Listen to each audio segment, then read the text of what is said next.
सभी को जय श्री राम, जय श्री राधे। आइए श्री माघ मास महात्म इस पावन कथा की 27वें अध्याय रूपी इस ज्ञान भक्ति रूपी धारा में हम सब मिलकर स्नान करें। पूर्व जन्म के पापों की चर्चा करने के बाद उस वसु नाम के जो प्रेत था ब्राह्मण, उसने अच्छे कर्मों की अच्छे कर्मों से बनने वाले प्रारब्ध के बारे में चर्चा करते हुए कहा कि कभी कभी कुरूप कायाधारी नीच कल में उत्पन्न हुए धर्म बुद्धि मंद बुद्धि कुटिल मूर्ख श्रेष्ठ जन एवं धर्मात्माओं की निंदा करने वाले और सद्गुणों से रहित मनुष्य भी अपने पूर्व कर्मों के कारण राज्य सुखों को भोगते हैं। उसका कारण यही है कि पूर्व जन्मों के प्रारब्ध के कर्म के कारण उनको वो सत्कर्मों के कारण वो सुख उनको प्राप्त हो जाता है।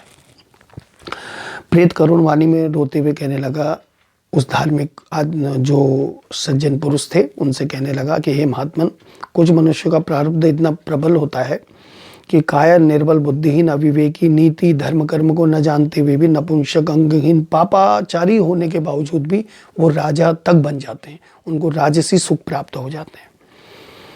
और उन मूर्ख और पापियों के इस प्रकार चमत्कारी सुख जीवन का एकमात्र कारण यही होता है कि उनके पूर्व जन्मों के सत्कर्मों के निमित्त उनका वो प्रारब्ध बन जाता है।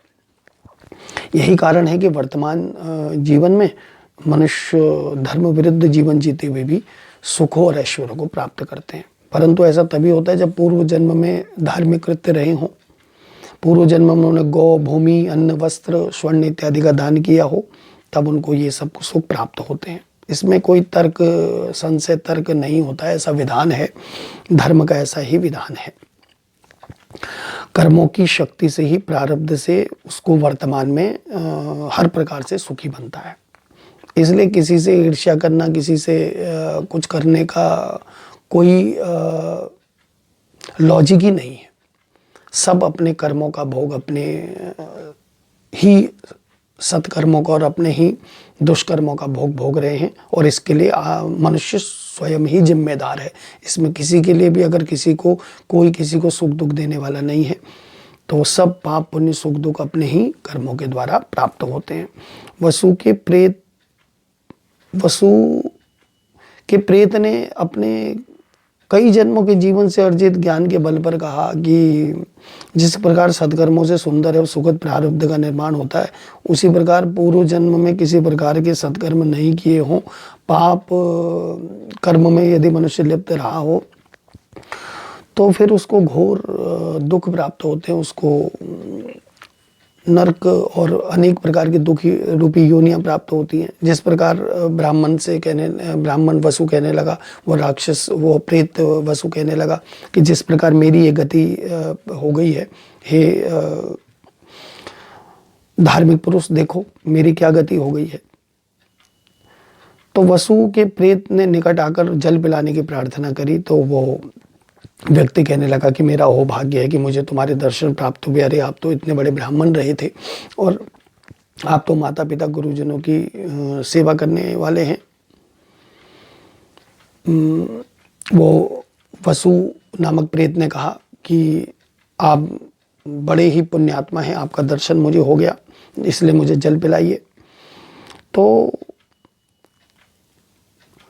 उन जो सदाचारी वो मनुष्य थे, धार्मिक मनुष्य थे, और उनसे प्रार्थना की कि मुझे जल अवश्य पिला दीजिए, और कहने लगे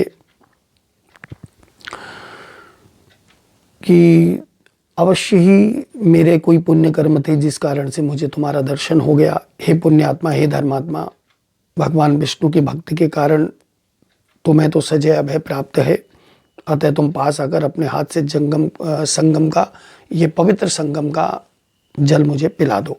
इस प्रकार उसने बहुत प्रार्थना की उन धर्मात्मा पुरुष से।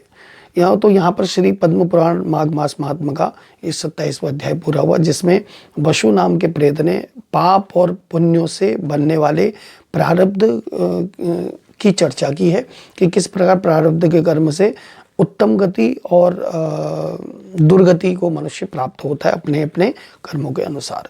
तो आगे की कथा अगले प्रसंग में करेंगे, कल की कथा में, और वसु नामक प्रेत की कैसे सदगति हुई और आगे वो ब्रह्म जो गंधर्व कुमारियाँ थी और ऋषि अग्नि थे उनको भी कैसे सदगति प्राप्त हुई, आगे के अध्याय में आप कथा सुनेंगे। तो इस कथा में बने रहिए, आगे की कथा। और हाँ, सबसे बड़ी बात, ये प्रत्येक दिन की कथा प्रत्येक वीडियो में हर दिन की पहले तक की कथा प्रत्येक अध्याय के रूप में उसका लिंक वीडियो में डाला गया है।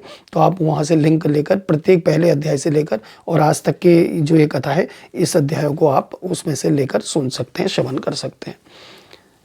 कल पुनः मिलते हैं, तब तक के लिए जय श्री राम।